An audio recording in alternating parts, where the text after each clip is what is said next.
आशीर्वाद यहाँ पर धरती के भगवान से। कुछ दिन आकर यहाँ रहो परिवार सहित आराम से।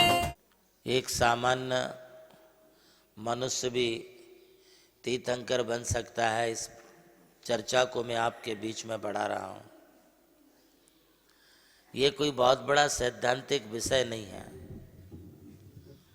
किंतु यह जरूरी है कि भगवान बनने के लिए भगवान के पास आना बहुत जरूरी है। जैसे माता पिता के बिना संतान नहीं होती, साधु के बिना साधु नहीं बना जाता, ठीक उसी तरह से भगवान के बिना भी कोई भगवान नहीं बन सकते। जब कोई कर्म भूमि का मनुष्य, सम्यक दृष्टि जीव किसी केवली श्रुत केवली के पाद मूल में जाता हुआ वहाँ बैठ करके उनके चरणों में ही अपने आत्म कल्याण के साथ संसार के समस्त प्राणी मात्र के कल्याण की भावना बाता है कि सभी जीवों का कल्याण हो, तब उसे इस भावना से ही तीर्थंकर प्रकृति का आश्रय और बंध प्रारंभ हो जाता है। उसका अंतःकरण ये कहता है कि सुखी रहे सब जीव जगत के, संसार के सारे जीव सुखी रहें, कोई कभी ना घबरावे, किसी को कोई घबराहट ना हो, दुख ना हो, किसी को कोई बेचैनी ना हो। ये भावनाएं जब उसके अंतःकरण में आती हैं, तब इस दर्शन विशुद्धि रूपी भावना के माध्यम से उसे तीर्थंकर प्रकृति का आश्रय बंद होना प्रारंभ हो जाता है। हाँ, एक बात अवश्य है कि दर्शन विशुद्धि में उसे किसी प्रकार की मूढ़ता नहीं होती है, अविवेक नहीं होता है। उसके लिए दर्शन विशुद्धि भावना में किसी भी प्रकार से कोई भी अनायतनों की तरफ उसका झुकाव नहीं होता है।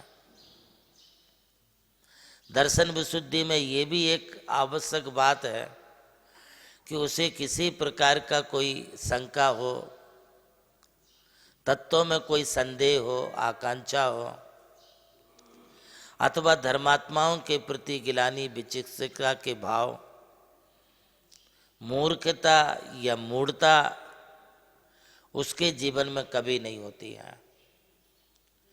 जो भी तीर्थंकर बनने का इच्छुक होता है वह नियम से ना तो कभी अपनी प्रशंसा करता है और ना कभी किसी दूसरों के दोषों को कहता है, ना किसी की बुराई करता है। बुराइयां किसी में दिख सकती हैं, हो सकती हैं, किंतु उन बुराइयों को देखने के बाद भी उसमें नज़रअंदाज करने की एक बड़ी भावना होती है। कहते हैं कि जब किसी के प्रति किसी की करुणा, अहिंसा और दया के भाव प्रकट होते हैं, तब वह धर्मात्मा किसी दूसरे की किंचित मात्र भी कोई भी गलती हो, कोई भी उसमें कमी हो, तो वह कभी किसी के लिए बोलता नहीं है।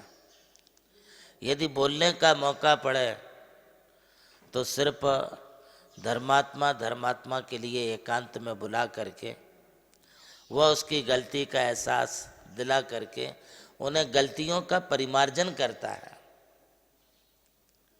कहने का मतलब ये है, दर्शन विशुद्धि भावना में वह उपगुहन अंग का पालन करता है। जैसे कोई व्यक्ति अपने गुप्तांगों को ढक करके रखता है, वैसे एक सम्यक दृष्टि धर्मात्मा दर्शन विशुद्धि की भावना भाते हुए दूसरे धर्मात्माओं के दोषों को भी ढक करके रखता है। क्या आप अपने घर की बुराई, क्या आप अपने घर की गलतियां किसी दूसरों की यहाँ कहेंगे? ऐसा कभी नहीं होता है कि आप अपनी गलती किसी दूसरे को कहें। ठीक इसी प्रकार से धर्मात्मा कभी किसी की गलती को कहीं भी नहीं कहता, किसी की बुराई नहीं करता, निंदा नहीं करता है। यह भी है कि यदि उसे मौका मिले तो वह दूसरे का स्थितीकरण करता है। हो जाता है कभी अज्ञानता से, वाचालता से, प्रमाद से, राग द्वेष से, या कभी विसंगतियों के कारण भी वह दर्शन से, ज्ञान से, चारित्र से स्खलित होता है। तो उसे संबोधन देकर के पुनः उसे उसके सम्यक्त में, उसके ज्ञान में, उसके चारित्र में उसे वो स्थिर करता है। यही इसकी एक बखूबी है, बहुत इसकी एक विशेषता है। धर्मात्मा वह नहीं है कि कोई यदि किसी कारणवश अपने चारित्र से, सम्यक्त से, ज्ञान से डगमगा रहा है तो उसे धक्का दे के और नीचे गिरा दे। नहीं, ये काम नहीं करता है। जैसे हर बूढ़े आदमी के लिए, अशक्त व्यक्ति के लिए, बालकों के लिए हम पकड़ करके चलाते हैं, उन्हें गिरने नहीं देते हैं, इसी प्रकार से एक धर्मात्मा भी किसी दूसरे धर्मात्मा में यदि कभी अज्ञानतावश, राग द्वेष, मोह, प्रमादवश यदि किसी प्रकार का अस्त्रीकरण भाव आता भी है, तो ये धर्मात्मा उसके अस्त्रीकरण भाव को दूर करके स्थितीकरण करता है। प्रभु श्री राम की जन्मभूमि अयोध्या रही और मोक्ष भूमि मांगी तुंगी। इसी यात्रा में उनके चरणों की रथ से पावन हुई ये भूमि राम टेकड़ी, जहां अनादि निधन महामंत्र नमोकार को समर्पित दिव्य तीर्थ का निर्माण हुआ। नमोकार तीर्थ जो स्थित है नासिक जिले की चांदवड़ तहसील के ग्राम मालसाने में, परम पूज्य गणाधिपति गणधराचार्य श्री कुंतु सागर जी महाराज के उत्तराधिकारी शिष्य परम पूज्य सारस्वताचार्य देवनंदी जी महाराज ने कई तीर्थों के जीर्णोद्धार के पश्चात एक ऐसे तीर्थ की परिकल्पना की कि जहां के दर्शन मात्र से ही जैन धर्म का ज्ञान हो सके, जिसके विशाल प्रांगण में प्रवेश करते ही दर्शन होते हैं विश्व के सबसे ऊंचे समोशरण के 108 फीट ऊंचा यह समोशरण बोलता हुआ समोशरण होगा, जो आधुनिक टेक्नोलॉजी पर आधारित होगा। इसकी परिक्रमा आप मिनी ट्रेन और नौका विहार के माध्यम से भी कर सकेंगे। समोशरण में भूतल पर कलिकुंड पार्श्वनाथ भगवान और पद्मावती माता के 24 स्वरूप विराजमान है। प्रथम तल पर चंद्रप्रभु भगवान की 32 फीट ऊंची अति मनोहर पद्मासन प्रतिमा विराजमान है। विश्व के सबसे ऊंचे पंच परमेष्टि के 51 और 31 फीट की प्रतिमाएं भी यहाँ पर स्थित हैं। साथ ही जैनागम के महान गुरुओं को समर्पित अति सुंदर गुरु मंदिर है।